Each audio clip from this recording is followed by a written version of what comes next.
Hey folks, Ron here again. It's August 19th, about 11:30 at night. Just finished doing some homework and research here on some data sets and things regarding the Alice desal plant, the San Fernando Creek area, just south of Alice. And what we're seeing is most certainly a rise in the it's called specific conductance.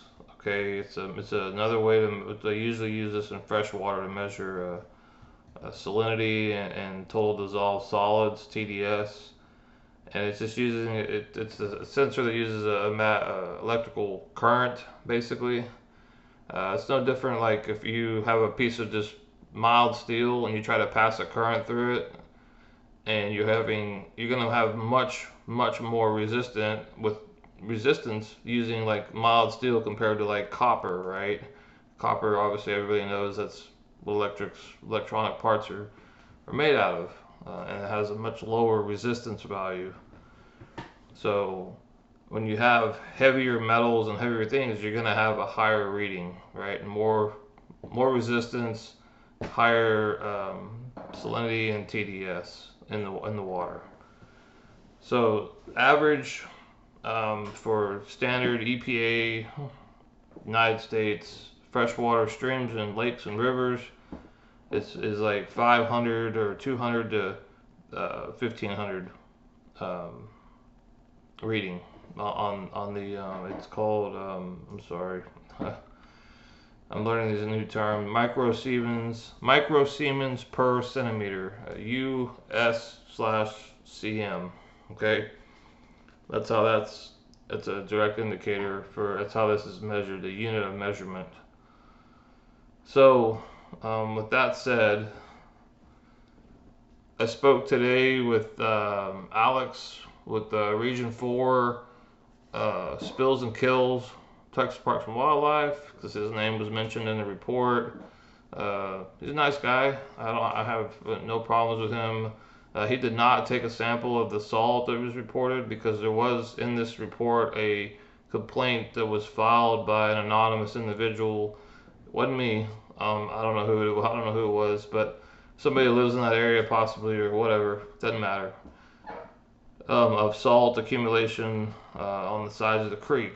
Okay, so um, he told me, and Alex told me today. He goes, "Yeah, I believe that was salt that we saw, and it makes sense because it was killing all the vegetation around. It just, I mean, an old story of mine is when I was a young kid fishing." I killed all the roses in my mother's rose bed out front of the house because and I was young and dumb and didn't realize, oh my god, the salt water on my reels, well, all the flowers are just gonna, keel over. So I didn't fish. I didn't wash my fishing gear in the flower bed area ever again. It was all in the driveway from there on. So salt kills plants if they're not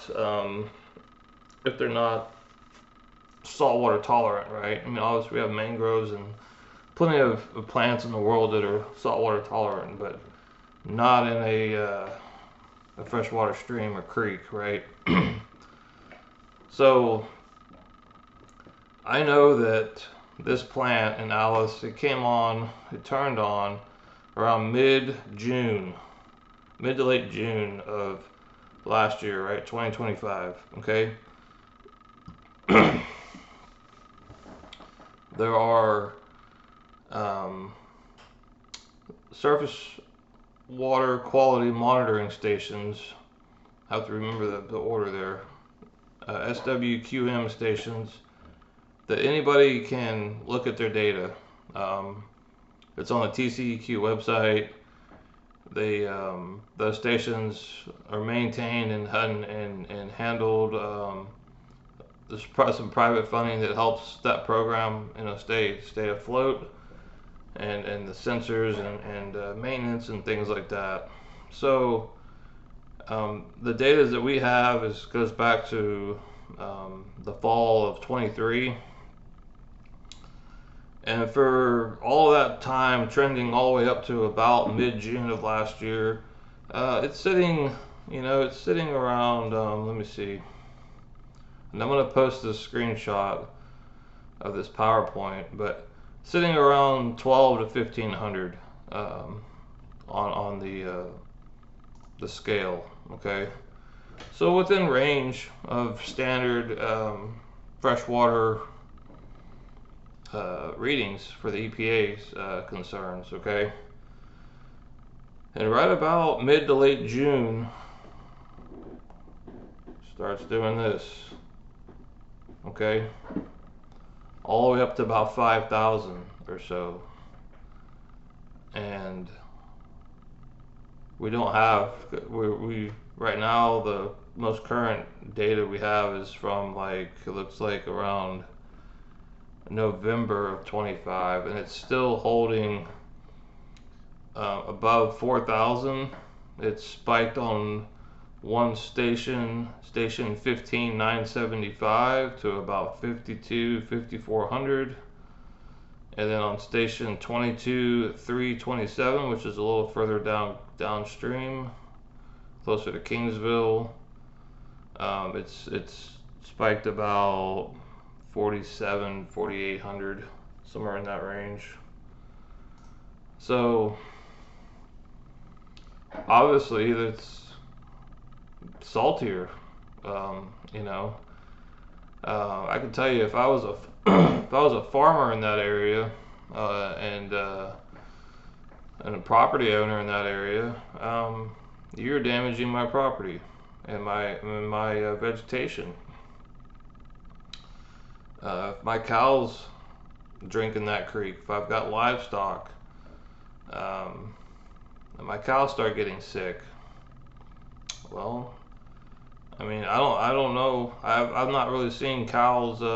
I've seen cows along the King Ranch shoreline in Laguna, but I don't ever remember any of them wading out there and taking a gulp of Laguna's finest seawater that I could recall. I mean, maybe they have, but I don't think they like salty ass water. We have like 25 cows on our ranch, and I'm pretty sure if I went and dumped a few 100 pounds of salt in the tank over there, maybe they like it, maybe they don't. I don't know. I'm not a cow guru. I know they lick a salt block, but I mean, hell, I eat salt on my French fries, so I mean, I don't know. I don't know what their tolerances are, but I know that if it's killing the vegetation, that's not good. Vegetation, for those that don't know, especially on creek beds and things, the root systems and all of that, they help keep those, they help keep erosion under control, and they act like, as a binder, basically, to help all that soil and things stay put. So that's why you plant grass on a sloped edge and things like that, so you don't have a bunch of erosion. But if you take all that binder away with salt and you kill it all and it rots, well, now what? So there's obviously something going on. And I want to remind y'all that this plant is only at half of operating capacity. They're drilling another well. I think they're permitted for 1.2 or 1.3 MGD. So they're sitting around 650,000 gallons right now per day. It's gonna get worse, I can tell you that. That trend that we're seeing, if you double that, well, now you're going to be up to 10,000, 11,000. And in this report, some of the samples that were taken, we're right near the outfall.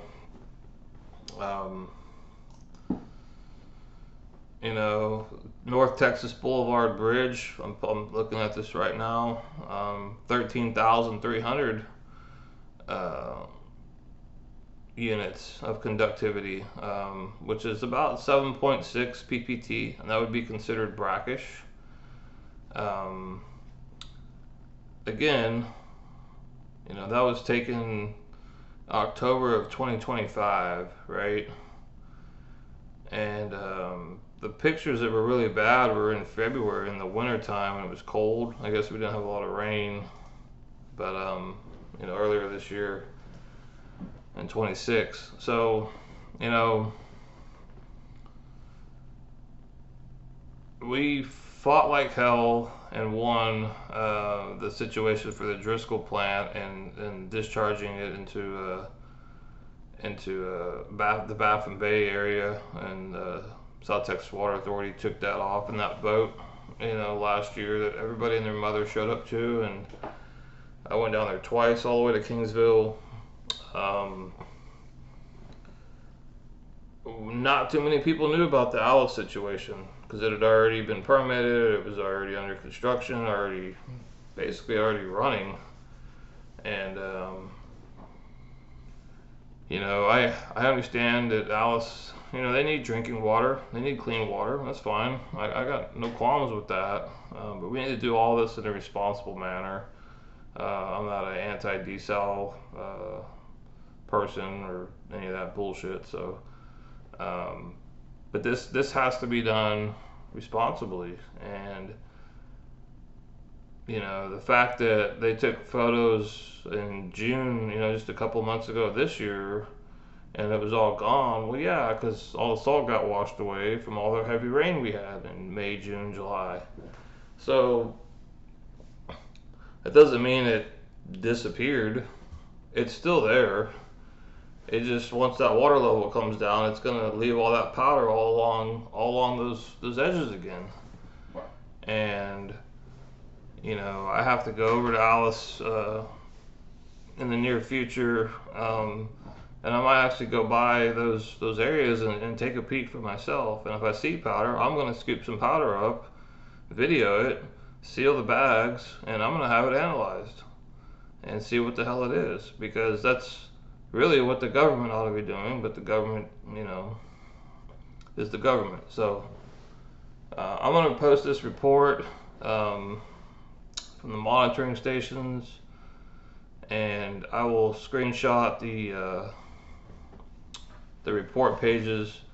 The report's too big to post like the whole PDF. It's a huge file, but I'll post some of the sampling information that was done and the readings that they got, and where it was done, and then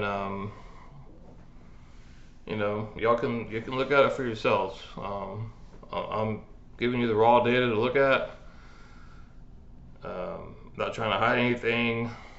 Not playing, magician. There's some people, like to do things like that. David Loeb. Hey, how's it going, buddy? You've been pretty quiet lately, by the way. But anyway, yeah, it's pretty sad that TCEQ didn't do anything, didn't sample, didn't find out, more. But we all kind of know they're kind of worthless, in my opinion. I know the investigator's doing his job, but yeah, I mean, my wife worked for the state for many years in a completely different realm, and she saw the same things that I saw working for the federal government, which is why neither of us work for anybody besides ourselves now. So, which is much more peaceful in our lives. But yeah, anyway, look at the data. I think there's going to be some more stuff coming out about this situation, because it has the potential. I'm not saying it is or will, but I believe, and I think some other people that are much smarter in this field than myself that I've spoken to recently. And I'm not sitting here, I'm not going to drop names and who I've been talking to and this and that. It's nobody's business except mine and theirs. And, this situation is kind of, it's not dire, but I mean, it definitely needs to be addressed. I really feel strongly that the best for brackish water desal is send it back where you got it. Send that shit right back into the earth. Deep well injection. It does not need to be changing farmlands. It does not need to be, you know, killing off vegetation. Um, all those types of things. That's a no go for me. Leave the earth how it was. If we're gonna have technology, then we need to do it in a manner that doesn't damage property and vegetation, wildlife, all that kind of stuff. So anyway, I've rambled on enough. Like 15 minutes worth of rambling here. So look at the report, look at the pictures, and you can see it. Just remember, June of 2025 was when this plant came online, and it's only at half capacity. So keep that in mind when you're looking at these numbers, and you can definitely see the spike on the charts. I'll talk to you soon.